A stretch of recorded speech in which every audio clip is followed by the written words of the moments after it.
यो जन्मस्थानको नागरिकताको सन्दर्भमा हामी चक्रव्यूहमा फँसेका छौँ। ननिल्नु नओकल्नु भएको छ। न्याय नपाए गोर्खा जानु, अब नागरिकता नपाए नेपाल आउनु, नागरिकता नपाए नेपाल आउनु। समस्याको समाधान गर्ने नाममा अब यति खुकुलो भइसक्यो कि अब के बाँकी छ, अब के छ बाँकी। यो कस्तो दुर्भाग्यपूर्ण भयो। नेताहरूले आफ्नो चुनावको लागि होइन नागरिकलाई नागरिकता दिनुपर्ने, तर नागरिकता दिएर विदेशीहरूलाई नागरिक बनाइयो। त्यहाँनिर नेपाल नागरिकता 2063ले त्यो काम गर्यो। त्यसलाई बाँडिएको फर्जी नागरिकताको छानबिन त अहिलेसम्म भएको छैन। त्यति बेलाको बेमानी जुन छ त्यो बेमानीले अहिले आएर चाहिँ मान्यता पाउने भयो। अब छानबिनको कुरा त लगभग समाप्त भएतिर समाप्तको दिशामा गयो। हामी कस्तो चक्रव्यूहमा फस्यौँ। नागरिकता पाइसके, नेपालीले पनि पाए, त्यसको फाइदा उठाएर विदेशीले पनि लिए। अब हामीले रोकौँ भनौँ भने ती नेपाली रोकिन्छन्। उनीहरू आन्दोलन गरिरहेका छन्। हेर्नुहोस्, जन्मको आधारमा नागरिकता दिने, यो समयभन्दा अगाडि जन्मेकोलाई जन्मको आधारमा नागरिकता दिने भने त्यो अति लिबरल थ्योरी हो। अर्थात् त्यो थ्योरी अनुसार चाहिँ, यो सिद्धान्त अनुसार चाहिँ, अर्थात् यो प्रोभिजन अनुसार चाहिँ निवेदन दिने सबैले नागरिकता पाउँछन् लगभग, कोही पनि छुट्दैनन्। विदेशीहरूले पनि नागरिकता लिए, नेपालको नागरिकता लिए। कोही दक्षिणतिरका भारतीयहरूले लिए, कोही तिब्बतीहरूले लिए, कोही भुटानी शरणार्थीले लिए, कोही अरू देशका शरणार्थीहरूले लिए। त्यो प्रोभिजन अति खुकुलो, अति सजिलो प्रावधान, जसमा 3 जनाले सिफारिस गरिदिँदा पनि हुन्थ्यो। 63 साल कार्तिक 22 गते 7 राजनीतिक दल र नेपाल कम्युनिस्ट माओवादीहरूले एउटा सम्झौता गरेर त्यहाँ त्रुटि गरे। त्यसै के गर्नु र त्यो राज संस्था फाल्नको लागि उनीहरूले भारतलाई खुसी बनाएको हो नि। खुसी चाहिँ कसलाई बनाएका हुन्, तर चाहिँ पोलिटिकल ट्रान्सफर्मेसन पछि सिटिजनसिप ल चाहिँ बदलिँदै आएको छ, खुकुलो हुँदै आएको छ। विदेशीहरूले यदि नागरिकता लिएका पनि छन् त्यसको प्रमाण पनि छ, मसँग त्यसको प्रमाण पनि छ। तपाईँले भन्नुभएको छ त छोटा राजनले लिएको छ त, अब विदेशी नेपाली नागरिक हुन् त छोटा राजन अरू थुप्रै प्रमाणहरू छन्। हो, प्रमाणले पुष्टि हुन्छ। लिएका छन् भने त विदेशीहरूलाई यो देशको नागरिकता दिनु भएन। उनीहरूको यसमा ध्यानै गएको छैन, किनभने यो संविधान बमोजिम भन्छन् उनीहरू। ठिक छ, यो संविधान बमोजिम नै हो, संविधानभन्दा प्रतिकूल यो छैन। तर संविधानमा लेखिएको कुराले यो देशको हित गर्दैन भने त्यो संविधान पालना गरिराख्नुपर्छ कि पर्दैन? त्यो संविधानलाई बचाएर राख्नुपर्छ कि जलाउनु पर्छ? यो आजको प्रश्न हो, यो आजको विवादास्पद कुरा हो।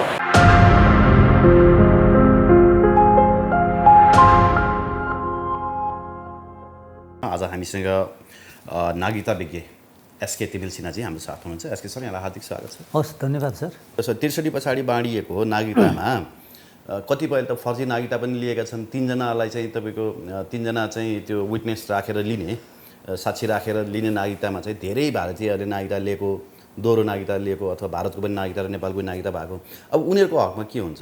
उनीहरूको नागरिकता छानबिन हुन्छ त? अब नहुने भयो नि त होइन? उनीहरूलाई चाहिँ अब यसले भ्यालिड गर्ने भयो, अथवा भनौँ उनीहरूलाई चाहिँ लिगल सिटिजनको रूपमा चाहिँ हामीले अङ्गीकार गर्नुपर्ने भएन? सुन्नुहोस्, अब यस हकमा, तपाईँको प्रश्नको हकमा सबैभन्दा पहिला हामी केमा जानुपर्छ भन्नुहुन्छ भने यो कुरा अलिकति गहिराइमा बुझौँ।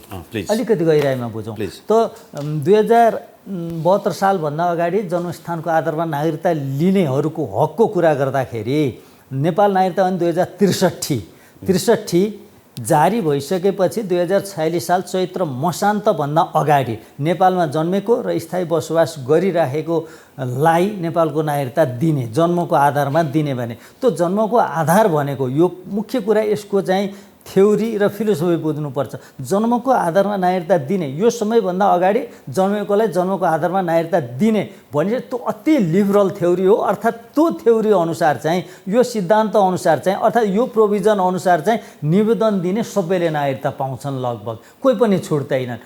त्यो सिद्धान्त हो यो। तर भएको छ के भन्नुहुन्छ भने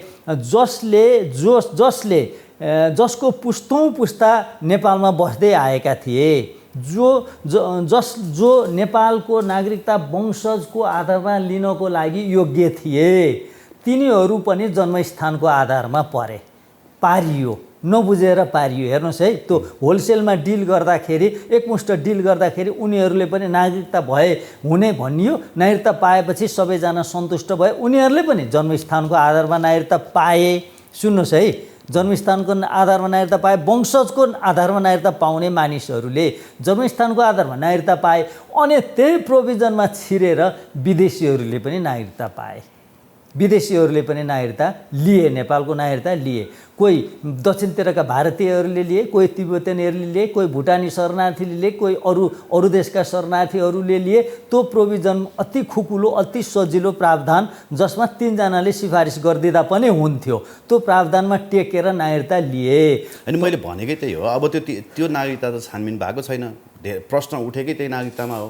प्रश्न उठाउनु पर्ने, त्यति बेला बाँडिएको फर्जी नागरिकताको छानबिन त अहिलेसम्म भएको छैन। जस्तै नागरिकता छानबिन आयोग त गठन भएको छैन। अब उनका सन्तान चाहिँ वंशजको नागरिक हुने भए र उनीहरूलाई हामीले लिगल सिटिजन मान्नुपर्ने भयो। प्रश्न त्यही नै हो। म यसलाई स्पष्ट पार्छु। प्रश्न त्यही नै हो। विधायकहरूले नबुझेको हो कि राजनीतिक दलले नबुझेको हो कि बुझेर पनि नबुझे जस्तो गरेको हो कि प्रश्न यही हो। नेपाली नागरिकलाई नागरिकता दिनु हुँदैन भन्ने त्यो विषय नै होइन। त्यो पक्षमा त हामी त्यो पक्षमा हामी त्यो पक्षमा त बोल्नै मिल्दैन। त्यो पक्षमा त्यसरी त बोल्नै मिल्दैन।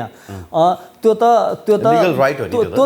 त दुराग्रहपूर्ण हुन्छ। त्यस्तो कुरा गर्न मिल्दैन। तर यति हो, त्यो खुकुलो प्रावधानमा छिरेर नागरिकता लिए विदेशीहरूले पनि हो।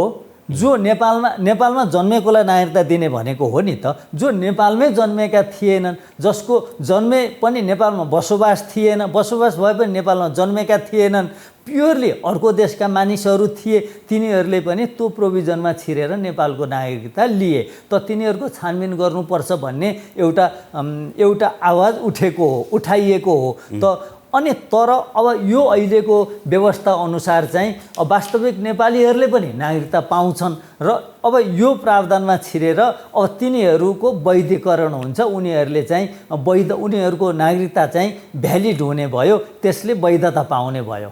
त्यति बेलाको बेमानी जुन छ, त्यो बेमानीले अहिले आएर चाहिँ मान्यता पाउने भयो। अब छानबिनको कुरा त लगभग समाप्तको दिशामा गयो। अब छानबिन होला।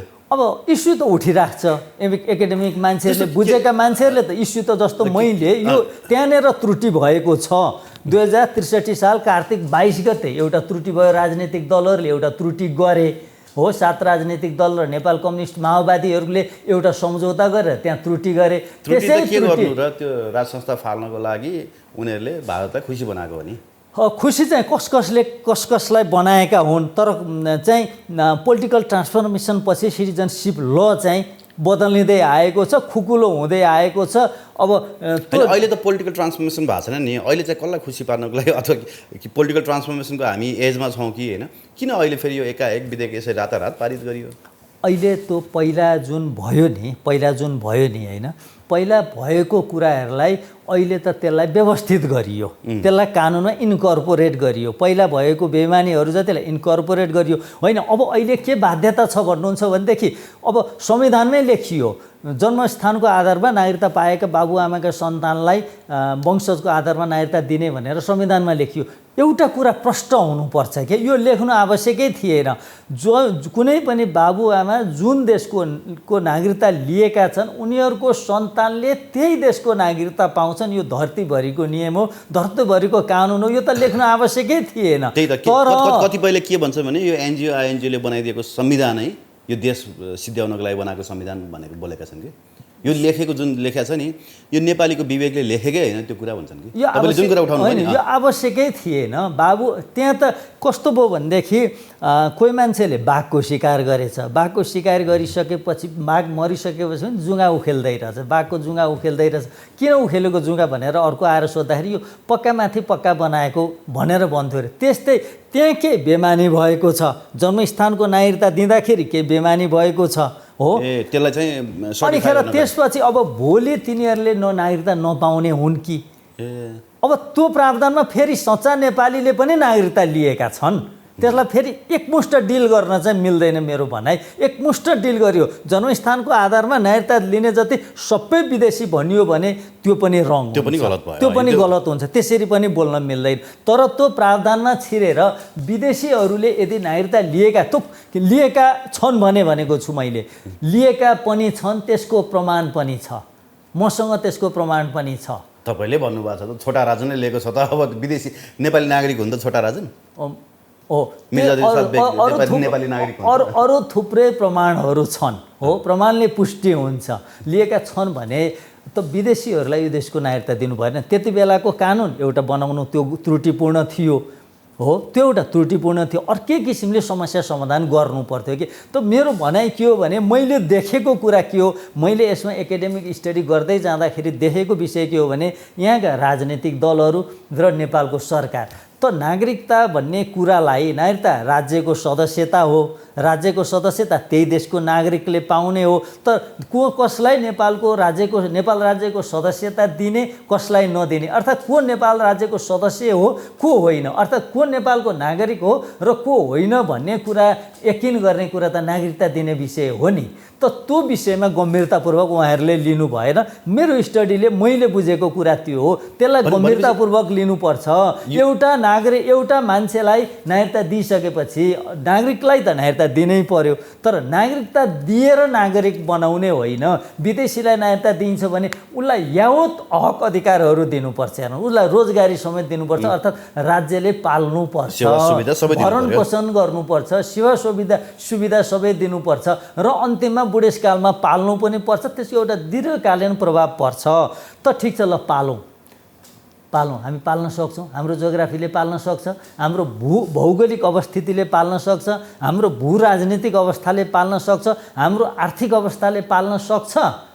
त हाम्रो आर्थिक अवस्थाको कारणले गर्दा नेपाल भन्ने देशले नेपाली भन्ने नागरिकलाई रोजगारी दिन नसकेर कति त यहीँ भौँतारिरहेका छन्, कति यहीँ पिल्सिरहेका छन्, कति विदेशमा गएर बालुवा पेल्नु परेको छ, रगत पसिना बगाउनु परेको छ, अनिखेर त्यसपछि उनीहरू बाकसमा फर्कनु परेको छ। यो अवस्था यो देशको छ भने यो देशको सिटिजनसिप कानुन चाहिँ अलिकति टाइट बनाएर जो नेपाली हो तिनीहरूलाई फिल्टर गरेर त दिनैपर्छ, यथाशीघ्र दिनुपर्छ। फेरि किनभने नागरिकता दिएन भने यो पाएन त्यो पाएन भन्छन् के, नागरिकता भएन भने पासपोर्ट बनिँदैन, स्कुलमा भर्ना हुँदैन, मोबाइलको सिम लिन पाइएन, यो नागरिकता भएन भने त्यो मानिसको जीवन पशुतुल्य हुन्छ। सिधा कुरा, कुनै पनि अधिकार पाउँदैन। नागरिकता आवश्यक छ दुनियाँको सबै मुलुकमा। त्यस कारणले गर्दा नागरिकताबाट वञ्चित गर्नै मिल्दैन, कुनै अधिकारै पाउँदैन, अधिकारविहीन हुन्छ। त्यो त त्यसमा त हामीले भोइस रेज गरेकै अनि हो। नागरिकता के हो भन्ने विषयमा हिरेन्द्रलाल श्रेष्ठले भनिसक्नुभयो। राज्यको सदस्यता हो, कसैले पहिचान भन्छन्, कसैले के भन्छन्, विभिन्न भन्छन्, चिनारी भन्छन्, तर राज्यको सदस्यता हो। बाबुरामा जुन देशको सदस्य छन् सन्तानले त्यसै देशको सदस्यता पाउँछन्। तर यो गोलमाल कहाँनिर भयो, बिग्रेको चाहिँ कहाँनिर छ, बिग्रेको कुरामा हामी जानुपर्छ। यो कसरी बिग्रियो, यो प्रावधान राख्नु नै पर्ने होइन। त्योभन्दा अगाडि नै संविधानको धारा 11 को सुरुमै छ, बाबु र आमा नेपालको नागरिक छन् भने सन्तानले नेपालको नागरिकता प्राप्त गर्छन्। यो अर्को प्रावधान राख्नुपर्ने कुनै आवश्यकतै छैन। किन यो राखियो भन्ने विषयमा जाँदाखेरि 2063 साल कार्तिक 22 गतेको राजनीतिक सहमति हेर्नुपर्छ। अझै त्योभन्दा अगाडि जाने हो भने 2063 साल जेठ 4 गते प्रतिनिधि सभाले एउटा घोषणा गरेको छ, नेपालमा नागरिकता प्राप्त नगरेका मानिसहरूलाई सहज ढङ्गले नागरिकता वितरण गर्ने भनेर एउटा घोषणा गरेको छ। त्यसै घोषणामा टेकेर 2062-63 साल कार्तिक 22 गते 7 राजनीतिक दल र नेपाल कम्युनिस्ट पार्टी माओवादी केन्द्रको बिचमा एउटा सहमति भएको छ। त्यो सहमति छँदैछ, आधिकारिक छ। अनि त्यो सहमतिले के निर्णय गर्यो भन्नुहुन्छ भने 2046 साल चैत्र मसान्तभन्दा अगाडि नेपालमा जन्मिएकाहरू जति सबैलाई नागरिकता दिने भन्यो। हामी पनि त्योभन्दा अगाडि जन्मेका हामीले पनि नागरिकता पायौँ। तर त्यो होइन, यसको अर्थ त्यो होइन। यसको अर्कै छ उद्देश्य। त्यो जन्मेको भनेपछि जन्मस्थानको आधारमा नागरिकता दुई किसिमले दिइन्छ। एउटा वंशजको आधारमा, बाबु र आमा कुनै देशको नागरिक छन् भने तिनीहरूका सन्तानलाई त्यही देशको नागरिकता दिइन्छ, त्यो वंशज भयो। र अर्को चाहिँ जन्मस्थानको आधारमा, अर्थात् जुन भूमिमा जन्मेको छ त्यसै भूमिको नागरिकता दिने भनेपछि त्यो जन्मस्थानको आधारमा, जन्मस्थानको आधारमा नागरिकता दिने जुन सिद्धान्त छ त्यो एकदम मोस्ट लिबरल थ्योरी हो दुनियाँभरि। अहिले अमेरिकामा मात्रै र क्यानाडामा मात्रै बाँकी छ। डोनाल्ड ट्रम्पले सन् 2018मा चाहिँ त्यो थ्योरी बन्द गर्नुपर्छ भनेर एउटा ट्विट पनि गरेका थिए। यसरी नागरिकता दिएर सकिँदैन। अमेरिकामा चाहिँ जो त्यहाँ जन्म्यो त्यसले पायो, बाबुआमा लिगल इलिगल जुनसुकै किसिमले बसेका हुन् त्यसमा नो म्याटर, के मतलबै छैन। त्यो थ्योरी लगाएर जुन थ्योरी 2019 साल पुस 1 गते बन्द गरेको थियो नेपालको संविधान 2019ले बन्द गरेको थियो, त्योभन्दा पछाडि पाइँदैन। अनि त्यसलाई त्यो थ्योरी लगाएर जन्मेका जति सबैलाई दिने भनेको त सबैले पाए। जन्मको आधारमा नागरिकता हेर्नुहोस्, जन्मको आधारमा भनेको छ त्यो जन्मस्थानको आधार भनेको है, भन्न चाहिँ जन्मस्थान त्यो भौगोलिक सिद्धान्त हो। जन्मको आधारमा नागरिकता दिने सिद्धान्त त्यो भौगोलिक सिद्धान्त हो। जसोली भनिन्छ माटोको सिद्धान्त, अर्थात् जुन माटोमा जन्म्यो त्यही माटोको नागरिकता पाउनु। अनि त्यस बमोजिम नागरिकता अनि त्यो निर्णय गरेपछि त्यसको ठिक 18 दिन पछाडि 2063 साल मङ्सिर 10 गते त नेपाल नागरिकता ऐन 2063 जारी गरिहाले। 18 दिनमा ऐन बनाए। हेर्नुहोस् कति हतार गरेका छन्। हतार नागरिकता ऐन पास गरे। त्यसले त्यसै कुरालाई इन्कर्पोरेट गर्यो। 2046 साल चैत्र मसान्तभन्दा अगाडि नेपालमा जन्मेकाहरू जति सबलाई नागरिकता दिने। अब नागरिकता दिँदाखेरि के प्रमाण हेरिन्छ, के प्रमाण बुझिन्छ, कागजपत्रहरू बुझ्ने, गाउँ विकास समिति नगरपालिकाको सिफारिस लिने भनियो। तर कोहीसँग कुनै कागज छैन भने के गर्ने?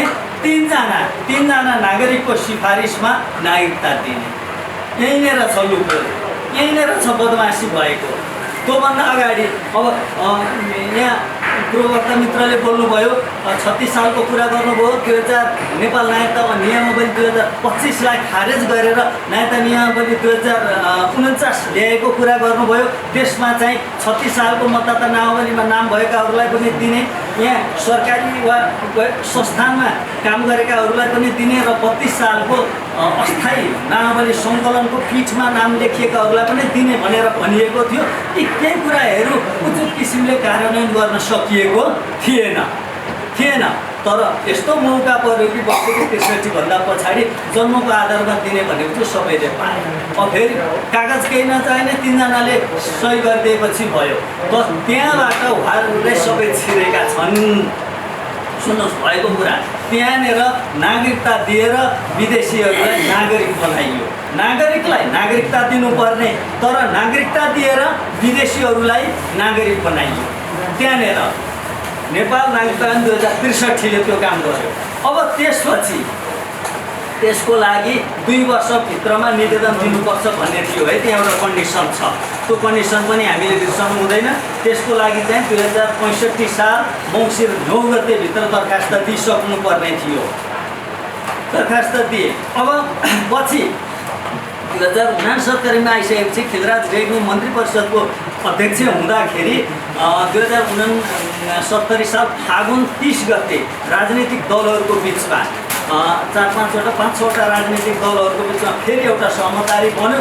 अब यो जन्मस्थानको आधारमा नागरिकता लिएका मानिसहरूका सन्तानलाई के गर्ने त भन्दा तिनीहरूले नागरिकता लिनुभन्दा अगाडिकालाई पनि नागरिकता दिनुपर्छ भनेर फेरि एउटा निर्णय गरे। र त्यो निर्णय बमोजिम 2069 साल चैत्र 30 गते एउटा अध्यादेश आयो।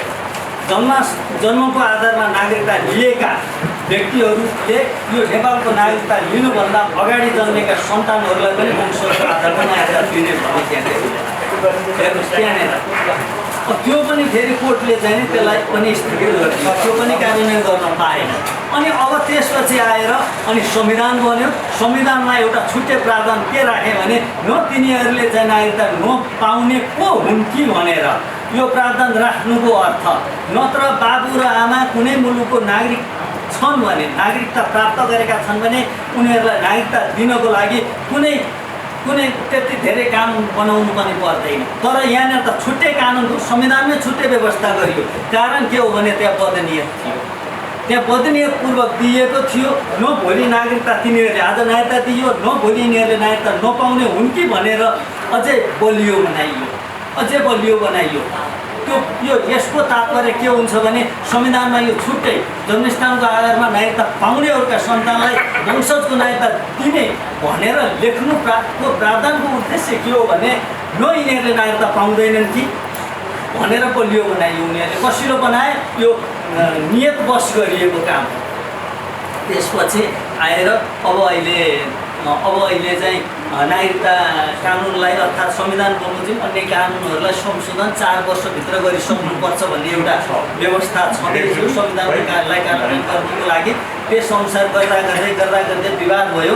प्रतिनिधि सभामा पनि राष्ट्रवादी मान्छेहरू छन्, त्यो देशको भलो चिताउने माया गर्ने मान्छेहरू छन्। त्यसले गर्दाखेरि अब तिनीहरूको पनि यो कुरामा बेमानी भएको छ भन्ने कुरामा चाहिँ ध्यान गएको छैन। फेरि उनीहरू वैवाहिक अङ्गीकृतमा रोकिए, तर यो जन्मको आधारमा नागरिकता लिँदाखेरि 2063 सालमादेखि पछि नेपालको संविधान 2072 जारी हुनुभन्दा अगाडिसम्म ठुलो बेमानी भएको छ भन्ने कुरामा उनीहरूले गहिरो गरी हेरेका छैनन्। बेमानी चाहिँ त्यहाँनिर भएको छ।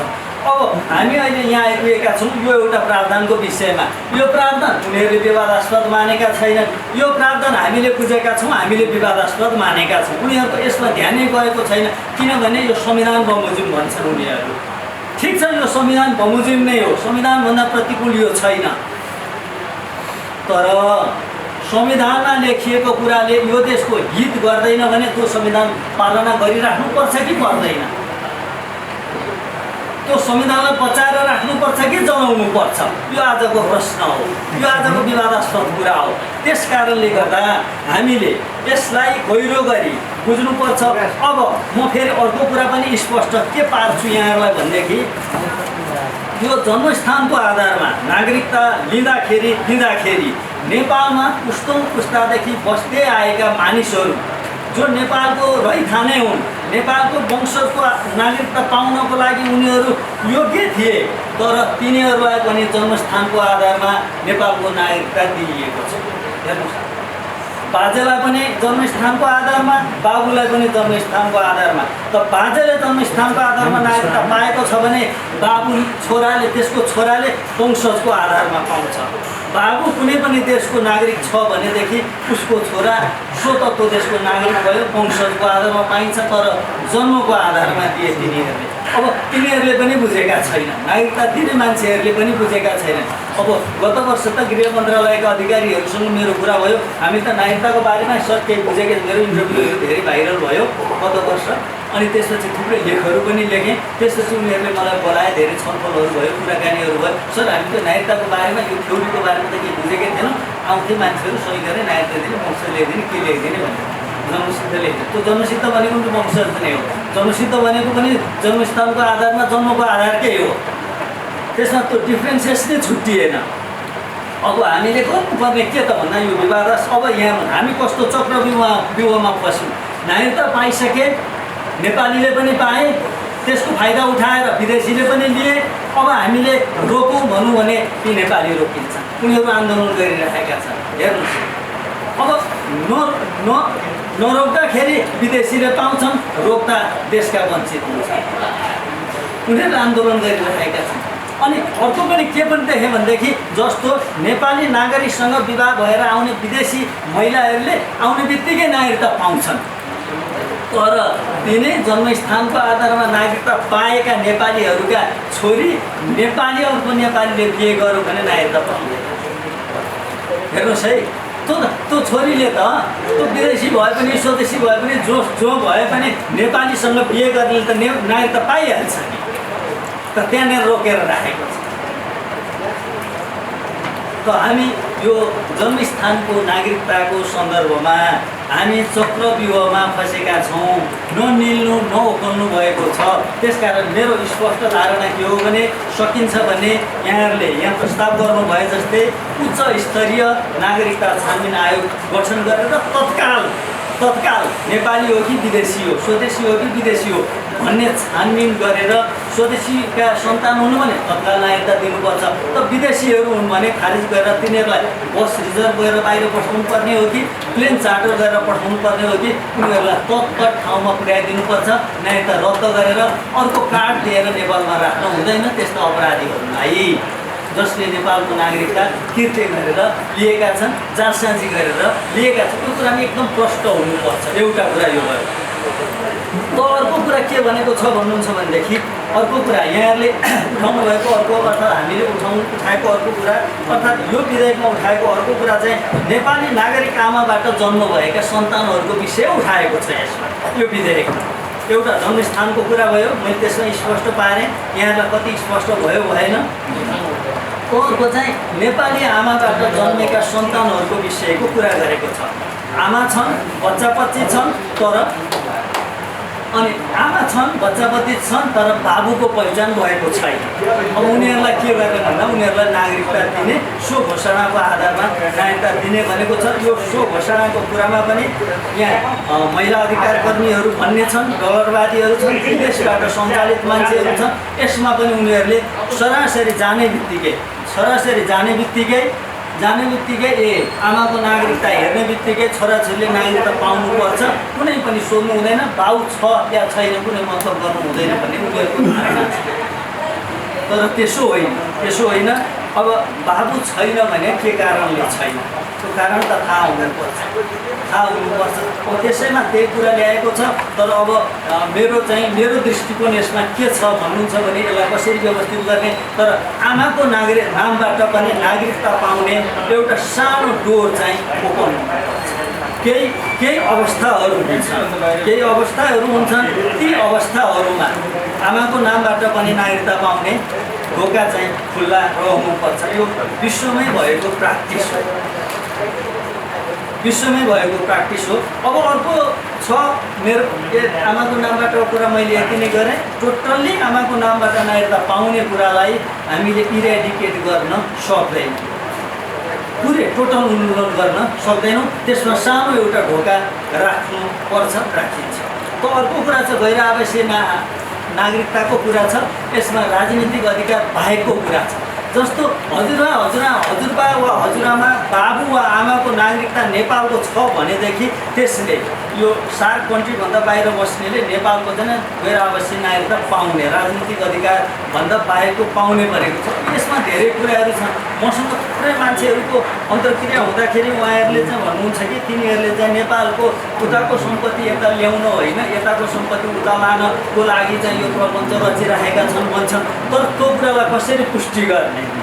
त्यो कुरालाई पुष्टि, यो त हाइपोथेसिस हो।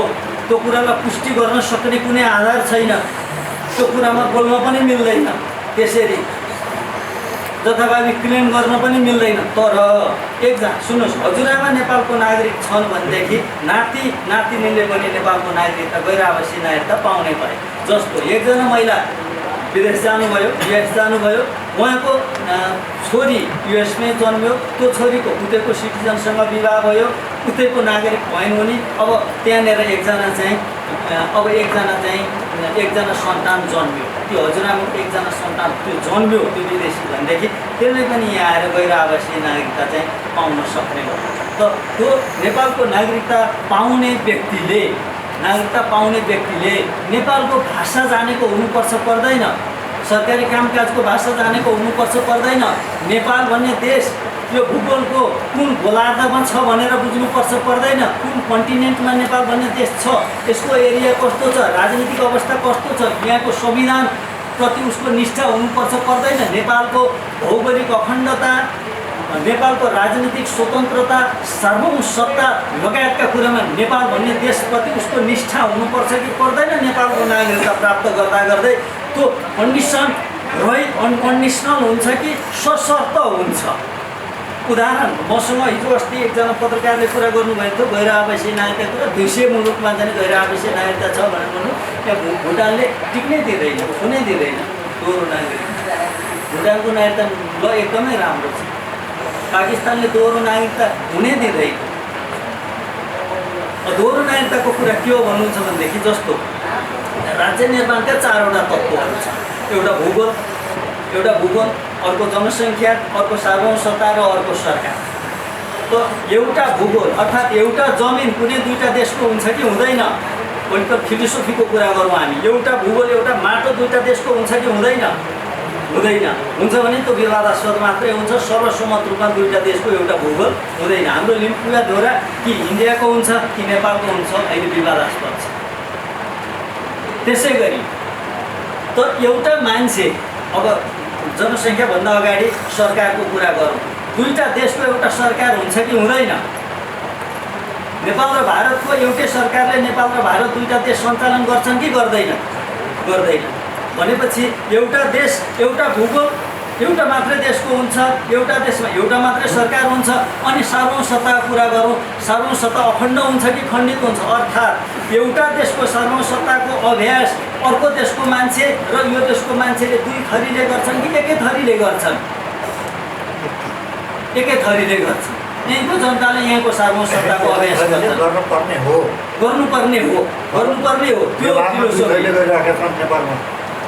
त्यो नेपालको सार्वसत्ताको अभ्यास नेपाली जनताका प्रतिनिधिहरूबाट भएको छैन। त्यस विषयमा पछि छुट्टै छलफल गरौँला। अनिखेर त्यसपछि अब त्यो जनता भनेको, त्यो नागरिक भनेकोले त्यो देशको सरकार बनाउँछ, सरकार चयन गर्छ। अब त्यो सरकार चयन गर्ने मान्छे, एउटा मान्छे यहाँ आउँछ, नेपालको पनि सरकार चयन गर्छ, अर्थात् नेपालमा पनि राजनीतिक अधिकारको प्रयोग गर्छ, यहाँ पनि भोट हाल्छ, यहाँ पनि उम्मेदवार हुन्छ। यहाँ पराजित भयो भने अर्को देशमा जान्छ, फेरि त्यहाँ पनि भोट हाल्छ, त्यहाँ पनि उम्मेदवार बन्छ, त्यहाँ पनि फेरि जनप्रतिनिधि हुन्छ, त्यहाँ पनि सार्वसत्ताको अभ्यास गर्छ उसले। भनेपछि एउटा व्यक्ति एउटा मात्रै देशको, एउटा मात्रै राज्यको सदस्य हुनसक्छ, एउटा भूगोल एउटा मात्रै देशको हुनसक्छ, एउटा सरकार एउटा मात्रै देशको हुनसक्छ, र कुनै पनि देशको सार्वसत्तालाई अर्को देशबाट त्यसको अभ्यास हुँदैन। भनेपछि यी कुराहरू अखण्डित हुन्छन्, यसलाई दुईतिर गरेर विभाजन गर्न मिल्दैन। त्यसकारण यो गैर आवासीय नागरिकता पनि यो विदेशमा गएका नेपालीहरूले थुप्रै पैसा नेपालमा ल्याउँछ र यहाँ उद्योग धन्दा चलाइदिन्छन् भन्ने एउटा खालको दृष्टिकोण छ। अब अर्को कुरा चाहिँ होइन, हामी जहाँ गए पनि हाम्रो मन नेपाली हो भन्छन् हो। अब यस विषयमा उनीहरूको मन नेपाली हो भन्ने विषयमा हामीले चर्चा गर्दै गर्दा राष्ट्रियता के हो भन्ने कुरा बुझ्नु पर्दछ। राष्ट्रियता भनेको चाहिँ मान्छे जुन माटोमा जन्मन्छ, मान्छेका बाबुआमा जुन देशको हुन्छन्, उसलाई उसको झुकाव त्यसैप्रति हुन्छ, उसको भावनात्मक सम्बन्ध त्यसैप्रति हुन्छ। त उनीहरूको राष्ट्रियता नेपाली हो। अमेरिकामा गए पनि, अस्ट्रेलियामा गए पनि, जहाँ गए पनि हामी नेपाली हौँ भन्छ। तर उनीहरूले त उतैको नागरिकता लिएका छन्। अब भावनामा आएर नेपालको नागरिकता दिने कि नदिने। अब म अहिले यहाँ बसोबास गरिराखेको छु, तर तपाईँको घर कहाँ हो भन्दाखेरि मेरो घर त्यहाँ भए पनि नभए पनि मेरो घर अर्कै ठाउँमा हो भन्छु मैले, यहाँ काठमाडौँ हो भन्ने चिन्जान गरेर। त्यो के हो भन्दाखेरि मेरो राष्ट्रियता त्यो भूमिप्रति छ, म त्यो भूमिप्रति लोयल छु, म त्यहाँ जन्मेको हो। ठिक छ, अहिले जाने मान्छेहरू त नेपालको भूमिप्रति लोयल छन्, उनीहरू आफ्नो देश मदर कन्ट्री नेपाल हो भनेर भन्छन्। तर एकजना महिला जानुभयो, उहाँको नातिनीको अवस्थामा पुग्दाखेरि उहाँको भूमि कहाँको हुन्छ? उहाँ त्यहीँ जन्मनुभयो र उहाँको जन्मदाता पनि त्यसै मुलुकको हो भने उहाँको राष्ट्रियता पनि त्यहीको हुन्छ। नागरिकता कुन देशको नागरिक हो भनेर निर्गोल गर्न यदि सकिएर भने त्यसको राष्ट्रियता कहाँको हो भनेर छुट्याउनु पर्छ। राष्ट्रियता छुट्याउन सकिएपछि नागरिकता छुट्टिन्छ। जस्तो यहाँहरूले भन्नुभएको छ, साथी दाइले अरू सरहरूले भन्नुभयो, नेपालमा रहेका सीमान्तकृत वर्गले चाहिँ नागरिकता पाउन सकेका छैनन्, तराईका सीमान्तकृत वर्गले नागरिकता पाउन सके, उनीहरू भूमिहीन छन् भनिन्छ। त भूमिहीन छन्, त्यो कुरा व्यवहारिक रूपमा मैले पनि बुझेको छु। त तिनीहरू त्यही भूमिमा जन्मेका छन्, उसको बाबु बाजे पनि त्यही भूमिमा जन्मे र अहिले त्यहीँ बसिरहेका छन्। उनीहरूलाई विदेश भन्ने कुरा के हो थाहा छैन, उनीहरूलाई थाहा छ केवल नेपाल मात्रै थाहा छ भने उनीहरूको भावनात्मक सम्बन्ध यही माटोसँग मात्रै छ भने उनीहरूको राष्ट्रियता नेपाली हो, तिनीहरूलाई नेपालको नागरिकता दिनुपर्छ, प्रक्रिया पुर्याएर। त्यस कारणले यी विविध विषयहरू छन्। मैले आफ्नो कुराहरू राखेँ। मेरो यति मात्रै आग्रह हो, हामी जे आन्दोलन गर्छौँ, जुन कुरा राष्ट्रियताको इस्यु उठाउँछौँ, नागरिकताको इस्यु उठाउँदै गर्दाखेरि यसलाई ब्लक गरेर मात्रै नेपालको राष्ट्रियता दह्रो हुँदैन। त नेपालको नागरिकता नीतिलाई दह्रो बनाउनुपर्छ भने नेपालको खुला सिमाना नियन्त्रण गर्नुपर्छ, खुला सिमानालाई व्यवस्थित गर्नुपर्छ। यसतर्फ हामीले सरकारलाई तरो किसिमले, बलियो किसिमले झकझगाउनुपर्छ। त नागरिकताका समस्याका कारणहरू छन्। एउटा त खुला सिमानाको कारण भयो, त अर्को चाहिँ नेपाल र भारतको बिचमा भएको सन् 1950 को सन्धिको कुरा भयो। नेपाल र भारतको बिचमा भएको सन् 1950 को सन्धिको धारा 6 मा भनेको छ, भारत र नेपालको छिमेकी मैत्रीभावको प्रतीक स्वरूप दुवै सरकारले आफ्नो राज्य क्षेत्रमा रहेका आदर्श सरकारका रैतीलाई आफ्नो मुलुकको औद्योगिक र आर्थिक आर्थिक विकास र त्यस्तो विकास सम्बन्धी रियायत र ठेक्काहरूमा भाग लिन र राष्ट्रिय व्यवहार दिन कबुल गर्दछन्। त्यो राष्ट्रिय व्यवहार भनेको के हो भन्ने शब्द बुझ्नुपर्दछ। त्यो राष्ट्रिय व्यवहार भनेको त्यो यदि भारतीय कुनै भारतीयलाई यहाँ राष्ट्रिय व्यवहार गरिन्छ भने गर्नुपर्दछ भने त्यो राष्ट्रिय व्यवहार भनेको यहाँको नागरिकलाई जुन व्यवहार गरिन्छ त्यही व्यवहार त्यो मुलुकको नागरिकलाई गरिन्छ भनेको राष्ट्रिय व्यवहार भनेको। साथीहरू भित्र आउन। त्यसपछि नेपाल सरकार र भारत सरकारले आफ्नो राज्य क्षेत्र धारा 7 को कुरा गर्दैछु है, सन् 1950 को सन्धिको धारा 7 को कुरा गर्दा नेपाल सरकार र भारत सरकारले आफ्ना राज्य क्षेत्रमा रहेका अर्को मुलुकका रैतीलाई निवास सम्पत्तिको भोग व्यापार वाणिज्यमा भाग लिन चलफिल गर्न र अरू त्यस्तै प्रकारका विशेषाधिकारका विषयमा पारस्परिक तौरले समान विशेषाधिकार लिनलाई कबुल गर्दछन्। अर्थात् नेपाल एक अर्काका सरकारले भारतले पनि त्यही गर्छु भनेको छ। तर दुःखको कुरा के छ भने हाम्रो जनसङ्ख्या असन्तुलित छ। भारतको 1 अरब 35 करोड छ, नेपालको पुग नपुग 3 करोड छ। त्यस कारणले गर्दा यो सन्धिबाट नेपाल पीडित छ।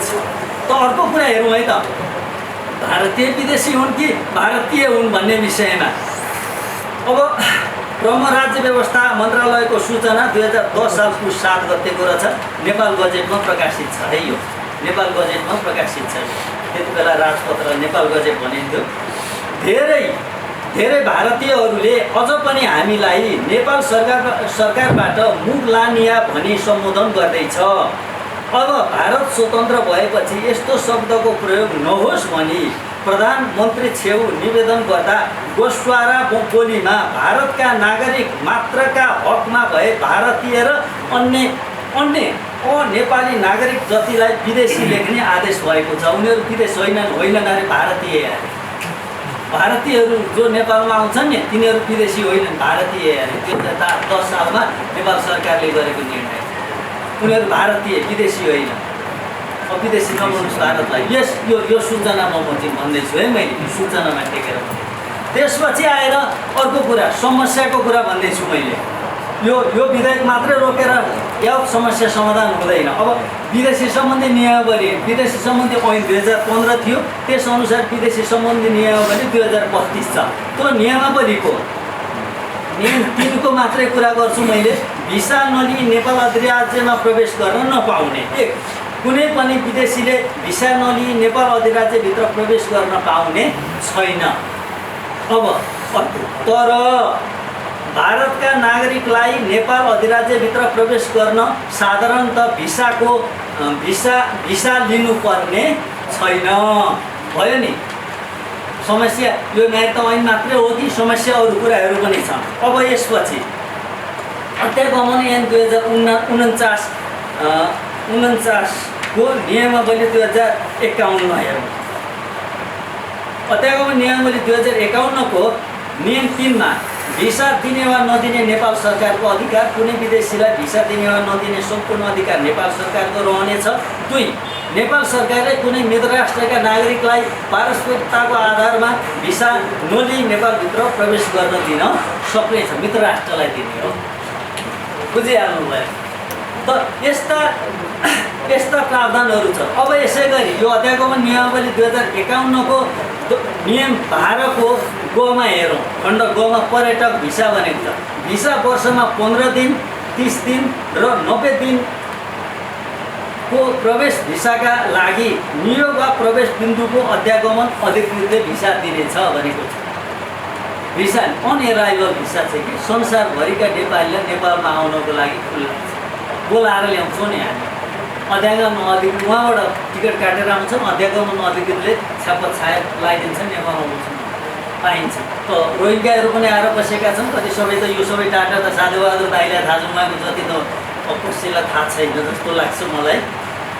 उहाँलाई धेरै थाहा छ। अब अहिले 12,000 तिब्बती शरणार्थीहरू छन्। यो चाहिँ 46 साल चैत्र मसान्तसम्ममा नागरिकता त्यो प्रावधान बमोजिम यो संविधान जारी हुनुभन्दा अगाडि नागरिकता लिन नभ्याएकाहरू 6,000 भुटानीहरू छन् र जम्मा लगभग 20,000 शरणार्थीहरू अहिले पनि नेपालमा तिनीहरू नागरिकता लिन भ्याएका रहेछन्। अब भारतीयको सङ्ख्या त कति छ?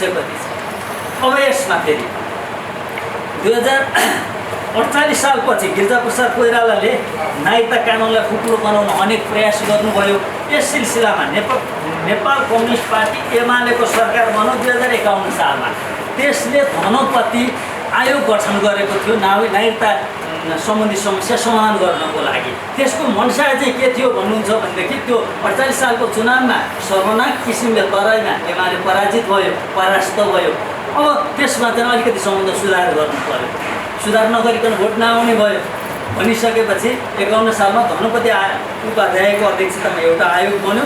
त्यो आयोगको सदस्य राजेन्द्र महतो पनि थिए। त्यसका विभिन्न सिफारिसहरू छन्, के छन् त्यसमा धेरै नै। त्यो आयोगको सदस्य राजेन्द्र महतो पनि थिए, जसलाई चिन्नुहुन्छ यहाँहरूले। उनले त्यसमा चाहिँ नोट अफ डिसेन्ट लेखेर के भने भनेदेखि मेरो यो सबै कुरामा सहमति छ, नेपालमा जन्मस्थानको आधारमा नागरिकता दिनुपर्छ। एउटा उनको राय जन्मस्थानको आधारमा जो नेपालमा जन्मेको हो त्यसलाई नागरिकता दिनुपर्छ र बसोबासको आधारमा पाउने अङ्गीकृत नागरिकता पनि खुकुलो बनाउनुपर्छ। उनले वैवाहिक अङ्गीकृतको नागरिकताको कुरा गरेन। किन भन्नुहुन्छ भने वैवाहिक अङ्गीकृत नागरिकता चाहिँ 2036 साल पुस 1 गतेदेखि एक हातमा सिन्दुर अर्को हातमा सिटिजन सुरु गरिसकेका थिए। राजा वीरेन्द्रले गरे कि सूर्यबहादुर थापाले गरे, पञ्चायतलाई जिताउने शर्तमा त्यो गरिदिए उनले। 37 सालको 37 सालको जनमतभन्दा पछाडि वैवाहिक अङ्गीकृतमा समस्या छैन, आउने बित्तिकै पाउने। अब समस्या के हो भन्दा बसोबासको आधारमा पाउनु पर्यो। अर्को चाहिँ जन्मस्थानको आधारमा जन्मने बित्तिकै पाउनु पर्यो भनेपछि राजेन्द्र महतोको त्यो कहिले आएर पुरा हो 62-63 पछि होलसेलमा पुरा भने जतिले पाए, लिने जतिले पाए, बाहिरकाले पाए, तर विदेश स्वदेशका गरिब निमुखाहरूले लिन सकेन। त्यो अवस्था भयो। अब उनीहरूले यो सबै मिलाउँदै ल्याएका छन्। उनीहरूले मिलाउँदै ल्याएका छन्। अब यसलाई हामीले कसरी करेक्सन गर्न सक्छौँ यस विषयमा बसेर बृहत छलफल गर्नुपर्ने हुन्छ। अब उनीहरूले गर्न बाँकी भनेको यो बसोबासको आधारमा नागरिकता पाउने जुन प्रणाली छ त्यसलाई ठुकुलो बनाइदिन मात्रै बाँकी छ। अरू सबै गइसकेका छन्। अब पारित विधेयकले नेपाललाई घाटा हुन्छ कि फाइदा हुन्छ त एग्रिगेटमा? अब यो मैले गत वर्ष पनि भनेको हो। गत वर्ष फाइदै होला, सबैजना हर्षित छन् होइन, चुनावमा राम्रै भोट आउँछ भन्ने पक्षमा सबै पुगेका छन्।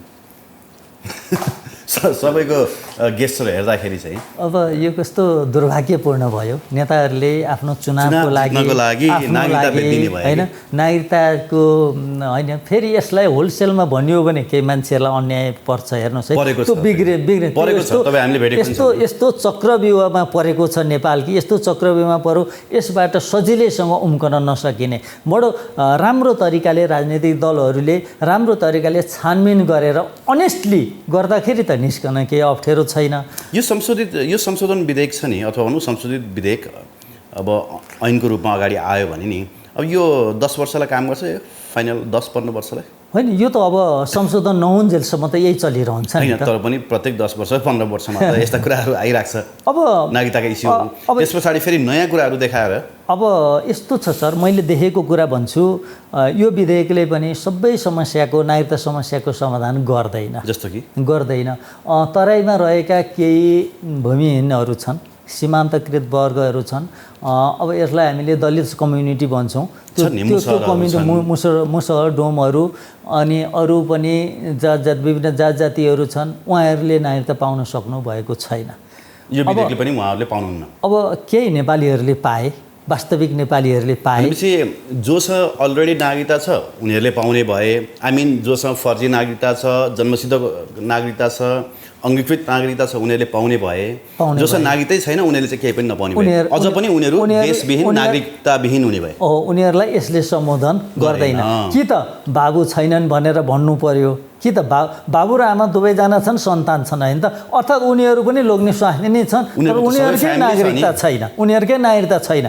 कि त अब उसले बाबुले चाहिँ आमाको ठेगान नभएको भनेर लिनु, बाबुको ठेगान नभएको भनेर नागरिकता लिनु पर्यो। कतिपयको त पुस्तौँदेखि नागरिकता नलेखेको हो, पुस्तौँदेखि। अब तिनीहरूको समस्या चाहिँ यसले सहज किसिमले समाधान गर्दैन हो कि छलकपटपूर्ण किसिमले लिनु पर्यो, त्यो समस्याको समाधान यसले गर्दैन। अब केही जेन्युन समस्या पनि यसले समाधान गर्छ। अब केही चाहिँ अब यसले यो राष्ट्रको अहितको पक्षमा पनि यसले काम गर्छ।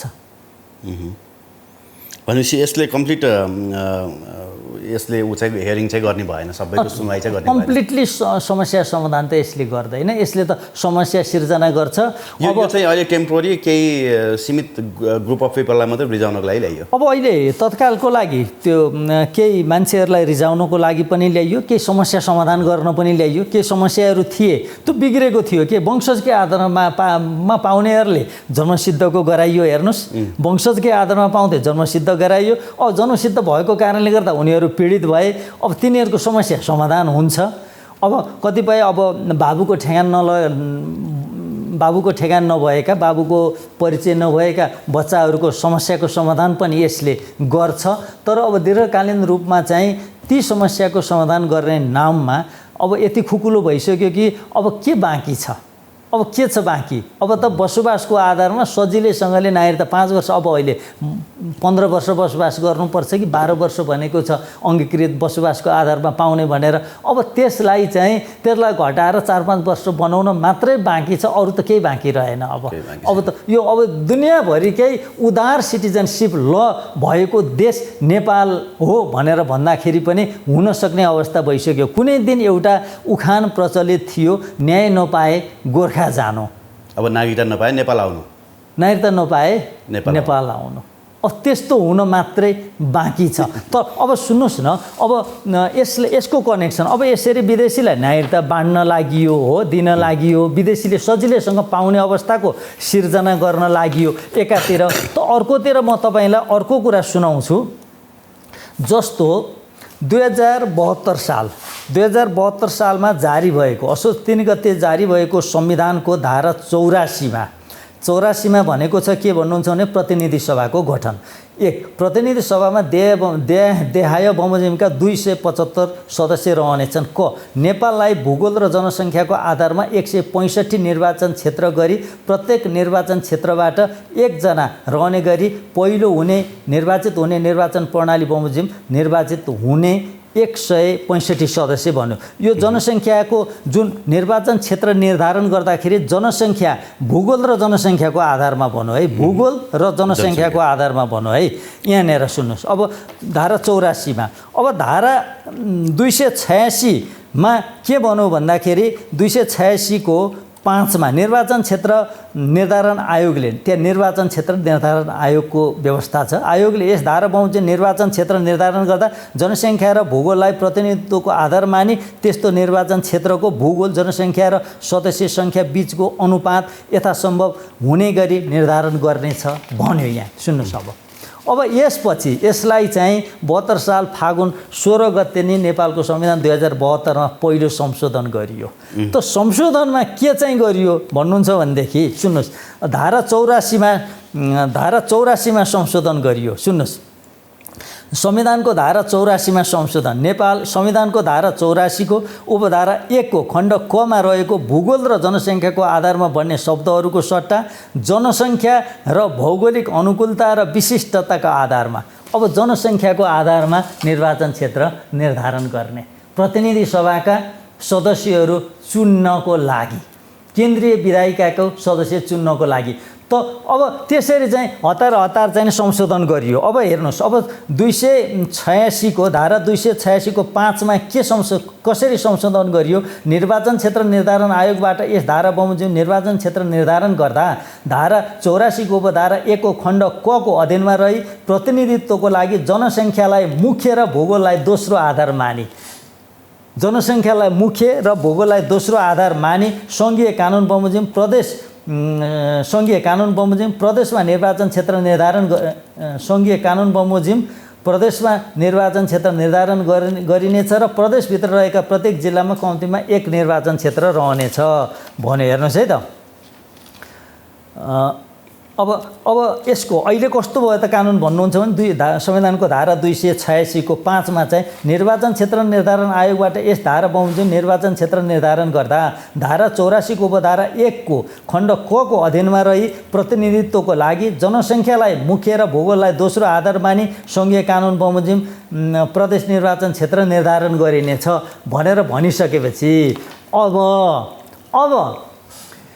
खास गरी यो समस्या दक्षिणतिर छ, नेपालको दक्षिण भूभागतिर छ। अब त्यो भूभागमा जनसङ्ख्या ल्याउनको लागि दक्षिणतिर ओपन बोर्डर छ, कानुन मात्रै यहाँनिर चाहिँ कानुन मात्रै समस्या छैन, अरू पनि नागरिकताको समस्या हुनको लागि अरू फ्याक्टरहरू पनि छन्। खुला बोर्डर पनि समस्या हो। सन् 1950 को नेपाल र भारत बीचको शान्ति तथा मैत्री सन्धि पनि समस्या छ र विदेशी सम्बन्धी नियमावली 2032 पनि समस्या थियो र यसै गरी अहिले अध्यागमन नियमावली 2051 पनि समस्या छ। अर्थात् छिमेकी देशका मानिसहरूले अर्थात् पारस्परिकताको आधारमा कुनै पनि देशका नागरिकहरू यसमा आएर मानिसहरू नेपालमा आएर बस्नको लागि भिसाको आवश्यकता पर्दैन।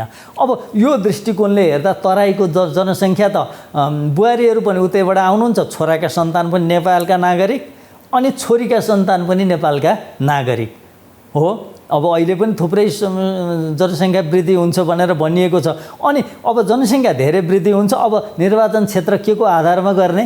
जनसङ्ख्याको आधारमा गर्ने भनिसकेपछि धेरैले भने जस्तो यो फिजिकरण भन्दा पनि सिक्किमीकरणको झल्को चाहिँ दिने भयो हैन? बिस्तारै फिजिकरण फिजीको भारतीयकरण भनौँ न, फिजीको भारतीयकरण भनौँ, अर्को फिजी जस्तै अर्को मौरिसस हैन। गुड इक्जाम्पल भन्दाखेरि सिक्किमीकरण भनौँ। सिक्किममा जसरी चाहिँ संसदबाटै चाहिँ भारतमा विलय गराइयो सिक्किमलाई, अब नेपालमा पनि सांसद सङ्ख्याहरू चाहिँ विशेष गरी भारत परस्त बेसी बनाएर चाहिँ लास्टमा भोटिङ गराउने सिद्ध्याउने त्यही हैन। जनसङ्ख्या बढाउने, नेपालीको जनसङ्ख्या नियन्त्रण गर्ने हो। अनि अलिक विदेशीहरूको जनसङ्ख्याको प्रेसर यहाँ बढाउने, जनसङ्ख्या अन्ततोगत बढी बनाउने, अनि त्यसपछि आएर बिस्तारै सिक्किम। अब यो सुन्नुहोस् न, 72 सालको संविधानमा पहिलो संशोधनै किन जनसङ्ख्याको आधारमा? यसको र त्यसको कनेक्सन छ कि छैन? हत्तनपत्त जनसङ्ख्याको आधारमा निर्वाचन क्षेत्र निर्धारण गरियो। त अमेरिकामा राष्ट्रपतिको चुनावमा प्रत्येक स्टेटले चाहिँ प्रत्येक राज्यले बराबरी प्रतिनिधित्व पाउँछन्, जनसङ्ख्या बढी होस् कि कम होस् बराबरी प्रतिनिधित्व पाउँछन्। त्यहाँ चाहिँ स्टेटको प्रतिनिधित्व हुन्छ, भूगोलको आधारमा प्रतिनिधित्व हुन्छ। तर यहाँ चाहिँ जनसङ्ख्या हत्तनपत्त जनसङ्ख्याको आधारमा ल्याइयो। हेर्नुहोस् है, संविधान पहिलोचोटि नै त्यही गरी। अब यता नागरिकता कानुन बिगारिँदैछ, लचिलो बनाइँदैछ भनेपछि यो कुन दिशामा गइरहेका छौँ हामी नेपाल सिक्किम हुने दिशामा त हामी गइरहेका छैनौँ भन्ने कुरा चाहिँ यी विभिन्न यो हाम्रो भौगोलिक अवस्था, भू राजनीतिक अवस्था, नेपालको छिमेकीसँगको सन्धि, अनि नेपालका अरू कानुनहरू हो, अनि नेपालका राजनीतिक दलहरूको मानसिकता, यी विभिन्न कारणले अनि नेपालको संविधानमा यसरी संशोधन भएको कुरा हेर्दाखेरि हामी त्यो दिशामा गएको हो कि भनेर अनुमान गर्न सक्छौँ कि जस्तो लाग्छ।